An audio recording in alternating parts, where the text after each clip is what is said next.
ఆంధ్రప్రదేశ్ రాష్ట్రానికి పెట్టుబడులే లక్ష్యంగా ఆంధ్రప్రదేశ్ ముఖ్యమంత్రి వర్యులు నారా చంద్రబాబు నాయుడు గారు అలాగే ఐటీ శాఖ మంత్రులు అయినటువంటి నారా లోకేష్ గారు అహర్నిశలు కృషి చేస్తూ ఉన్నారు. అందులో భాగంగానే ఆంధ్రప్రదేశ్లో కూటమి ప్రభుత్వం కొలువుదీరినటువంటి 16 నెలల కాల వ్యవధిలోనే రాష్ట్ర వ్యాప్తంగా 10 లక్షల కోట్ల వరకు పెట్టుబడులు అయితే వచ్చాయి.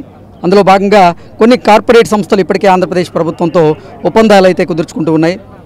ఇప్పుడు విశాఖ కేంద్రంగా భాగస్వామ్య సదస్సు అయితే జరుగుతుంది. ఈ భాగస్వామ్య సదస్సు ద్వారా కూడా 10 లక్షల కోట్ల రూపాయల పెట్టుబడులకు సంబంధించినటువంటి ఒప్పందాలు కొన్ని కంపెనీలు ఆంధ్రప్రదేశ్ ప్రభుత్వంతో కుదుర్చుకుంటూ ఉన్నాయి. దాని ద్వారా ఎన్ని లక్షల మందికి ఉద్యోగ ఉపాధి అవకాశాలు దక్కబోతుందనేది మనం తెలుసుకునేటువంటి ప్రయత్నం చేద్దాం. ప్రస్తుతం మనతో పాటున్నారు ఆంధ్రప్రదేశ్ మంత్రివర్యులు కొల్లు రవీంద్ర గారు. వారితో మాట్లాడదాం. సార్ నమస్తే. సార్ నమస్కారం. భాగస్వామ్య సదస్సు ద్వారా 10 లక్షల కోట్లకు సంబంధించినటువంటి పెట్టుబడుల ఒప్పందాలను అయితే కొన్ని కంపెనీలు ఆంధ్రప్రదేశ్ ప్రభుత్వంతో కుదుర్చుకునేటువంటి సందర్భం ఇది.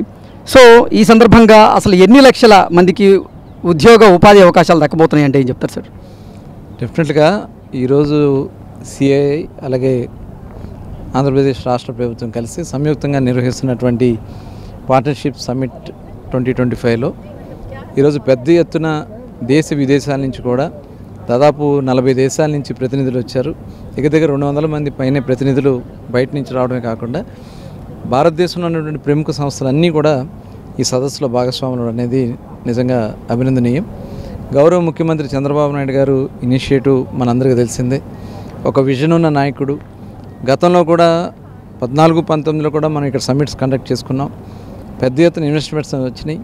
తర్వాత వచ్చినటువంటి ప్రభుత్వం తీసుకున్నటువంటి కొన్ని నిర్ణయాలు వాళ్ళకి భయపడి రాష్ట్రం వదిలిపెట్టి చాలా పెట్టుబడులు వెళ్ళిపోయినాయి. తిరిగి మళ్ళీ రాష్ట్రం వైపు రావాలంటే భయపడుతున్నటువంటి పరిస్థితుల్లో మరి వచ్చినటువంటి నూతన ప్రభుత్వం గౌరవ ముఖ్యమంత్రి చంద్రబాబు నాయుడు గారు దాదాపు 25 పాలసీస్ కానీ అలాగే కొన్ని రిఫార్మ్స్ కానీ చట్టాల్లో ఉన్నటువంటి ఇబ్బందులన్నీ కూడా తొలగించడం వల్ల తిరిగి ఆంధ్రప్రదేశ్ రాష్ట్రంలో మేము ఇన్వెస్ట్మెంట్ చేస్తే మాకు రక్షణ ఉంటుంది అనే ఒక భరోసాతో ధైర్యంతో ఇవాళ చాలా సంస్థలు ముందుకు వస్తూ ఉన్నాయి.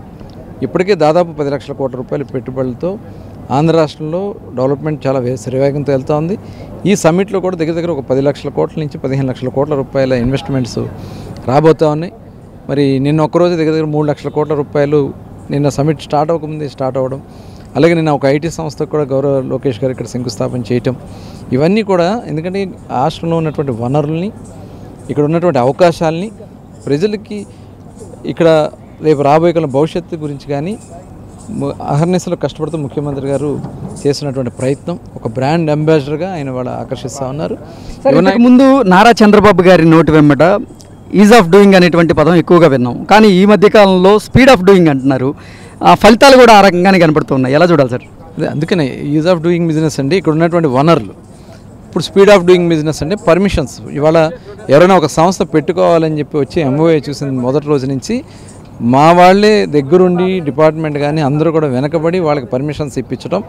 ఇవాళ దానికి ఒక నిదర్శనమే ఇవాళ గూగుల్ సంస్థ మన భారతదేశానికి రావడం, అందులో ఆంధ్రప్రదేశ్ రావడం.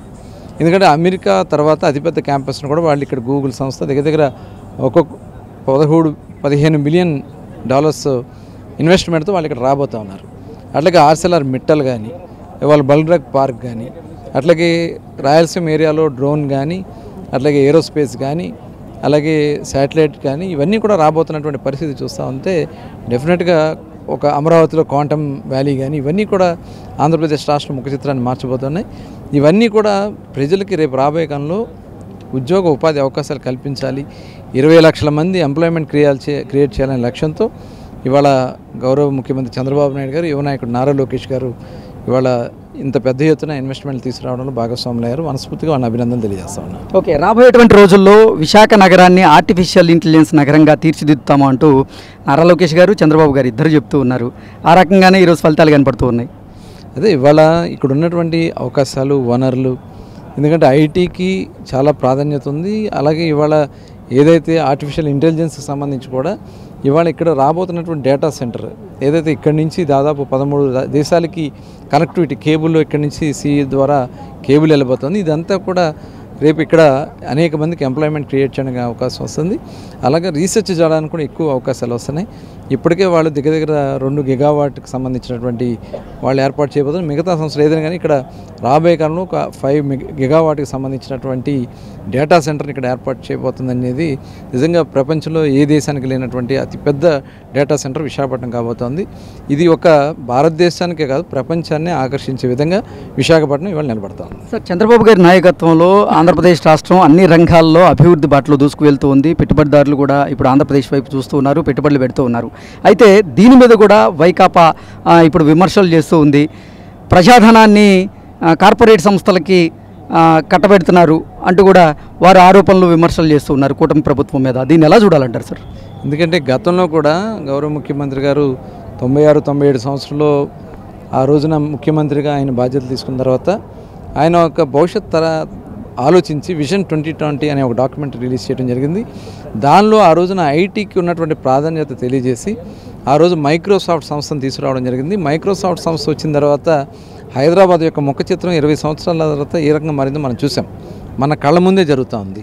అదే కాకుండా ఇవాళ దేశ విదేశాల్లో మన బిడ్డలు వెళ్ళి ప్రతి నలుగురు ఉన్నటువంటి ఐటీ ప్రొఫెషనల్స్లో ఒకడు తెలుగువాడు ఉన్నాడంటే దానికి కారణం ఆ రోజు చంద్రబాబు నాయుడు గారు తీసుకున్నటువంటి నిర్ణయం.